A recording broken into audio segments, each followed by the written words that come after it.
महाराष्ट्र में अस्थिरता के लिए देवेंद्र फडणवीस जिम्मेदार। सांसद सुप्रिया सुले ने गृह मंत्री पर बोला हमला।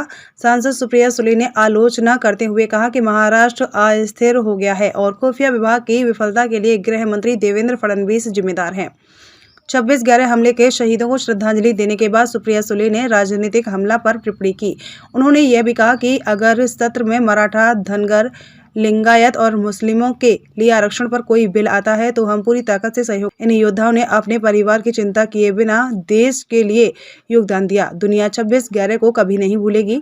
आरोपों का दिया जवाब। एबीपी माझा में छपी एक खबर के अनुसार अंतरवाली सराती में पथराव की घटना के संदिग्ध आरोपी ऋषिकेश बेंद्रे की गिरफ्तारी के बाद विधायक नितेश राणे के फोटो ट्वीट कर शरद पवार गुट की आलोचना की। इस बारे में बोलते हुए सुप्रिया सुले ने कहा कि मैंने नितेश राणे द्वारा चलाए गए आरोप को नहीं देखा है, इसलिए मैं इस पर बात नहीं करूंगी। उन्होंने कहा कि देवेंद्र फडणवीस और मेरी कई लोगों के साथ फोटो है, इसका मतलब यह नहीं है कि हम सभी को जानते हैं। उन्होंने आगे कहा कि अगर किसी विधायक और सांसद पर हमला हो रहा है तो यह गृह विभाग की विफलता है।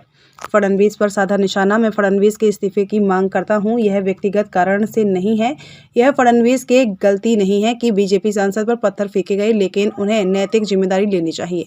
यह सरकार की विफलता है। सुप्रिया सुले ने कहा कि मैं बेरोजगारी और अन्य समस्याओं के लिए लड़ रही हूं। अगर महाराष्ट्र में सामाजिक माहौल खराब हो रहा है तो इसके लिए सरकार जिम्मेदार है। सबसे बड़ी चुनौती भयंकर सूखा है। सूखा, महंगाई, बेरोजगारी गंभीर समस्या है। दूध महंगा हो गया, प्याज की समस्या विकराल हो गई है, किसानों को टैक्स देना पड़ रहा है।